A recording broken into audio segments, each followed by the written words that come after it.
killed while responding to a noise complaint. Charlie served as an officer with the Tarpon Springs Police Department for 17 years.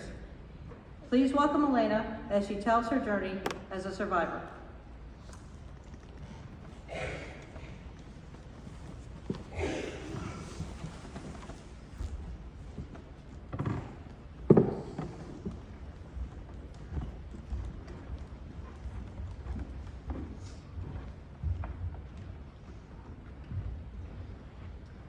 Good evening. My name is Aleena Kondek. I would like to start by saying how honored I am to speak here today at the Capitol. I remember attending this memorial just 5 months after my father was killed in the line of duty. Most of it was a blur, but I remember the way it felt and how many people were here, missing a family member, just like we did, and it was an honor but so hard. Before speaking about our loss, I want to shed some light on the man I was lucky enough to call my dad. I know people say this a lot, but my father was not just the husband, he was my mother's best friend. They did everything together, they talked all the time, they held hands everywhere they went, and they were happy. They had a great sense of humor. They worked opposite schedules so that one of them would always be home with us. They raised 5 of us and showed us how to be a family, how to enjoy life, how to be humble, and how to laugh. We watched our father with our mother. He was gentle and protective of her, just like he was with us. He always had a joke or a smile, and he loved his life.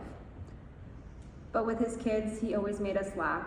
Even when his jokes were awful, he sat with us when he had bad days, talked to my older brother and sister through their first heartbreaks, and sat outside of school on our first day of kindergarten, so he knew he was close by, just like he promised. He was a father figure to those without fathers. He gave whatever he had and never asked for recognition or anything in return. My father taught us what a father, husband, and man should be. He was our first best friend, and we needed him. My father taught us to be truthful, to work hard for the things we wanted, and to never settle. He taught my sister Holly and I about independence and always knowing our worth. He also often told us, when you're old enough to date, so when you're like 50, you should always feel safe, and he should always make you feel like the prettiest girl in the room. And when that day comes, you'll know he's the one. But when he would tear up talking about giving us away on our wedding day, we were his life and we knew it. My father taught my brothers Andy, Charlie, and Brandon the same. He was tough on them about respecting women and to always remember they were someone's daughter, just like his sisters were.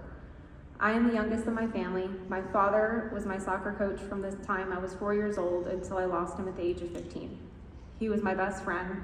He was my backup singer, even when he sang all the wrong words.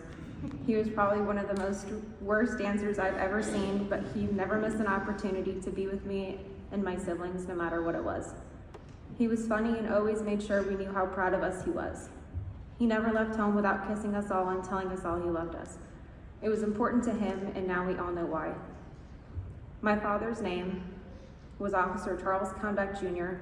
My father began his career in NYPD in 1991. He worked the nights for 5 years, mostly on foot in the 3, 4, and 7-5. In 1996, he moved to Florida and began his career with the Tarpon Springs Police Department, where he served almost 18 years. My father represented his agency with pride. He was always very respected in the community and had a strong bond with his fellow officers. My father was known in the community and had a great deal of people he called friends. He was extremely patriotic and taught us all the same. I think we knew the Pledge of Allegiance before the alphabet. But on December 20th, 2014, just hours before my father's shift, he was working on our kitchen remodel with a few Tarpon officers. He was watching news coverage of 2 NYPD officers that were killed in the line of duty. He was really upset about it, and he called my mother to tell her. He knew the uniform, the area, and though he didn't know them personally, they were his brothers. A few hours later, when my father got ready for work that night, we had no idea he wouldn't make it home. On December 21st, 2014, at approximately 2 a.m., a noise complaint and a bar fight were dispatched. My father responded and asked dispatch to assign the noise complaint to him as he was closer. When my father arrived, he started walking towards the car in the parking lot that was playing loud music. But as we all know, nothing is routine in police work. My father was just there to tell someone to turn their music down. He had no idea what was going on. Within 2 minutes of exiting his car, my father was shot at 7 times. He was able to key up and ask for help, then fired back before collapsing. My father was shot just above his vest and then was ran over within 2 minutes of exiting his vehicle that morning.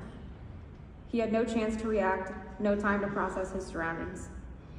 After hearing the distress in my father's voice, just minutes later, officers arrived to render aid to my father. His injuries were too severe. My father passed shortly after, and just like that, my father violently lost his life.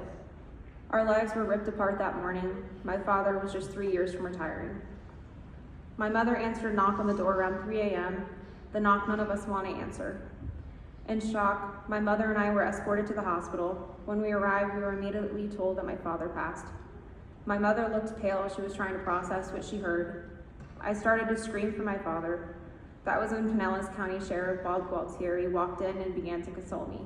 I'll forever look up to him for helping me that morning. Days after were just a fog for us. Plans, a funeral, everything seemed to take over. I spoke at my father's funeral and I spoke at my father's trial right after my mother, but none of that would bring my father back. Life with my father was gone.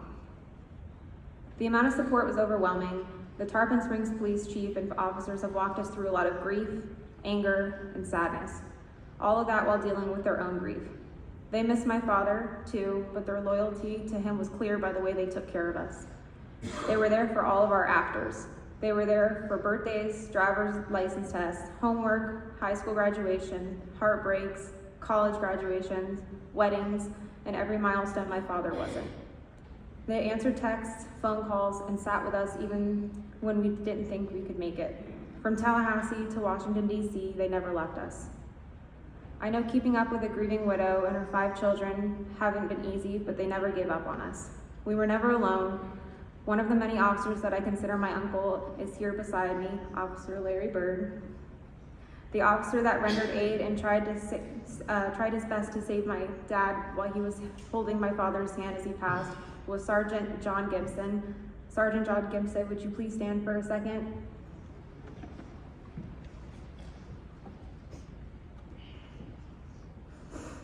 Our Chief, Jeff Young, was not able to make it today, but he's been an incredible leader and another uncle I can call when I need anything.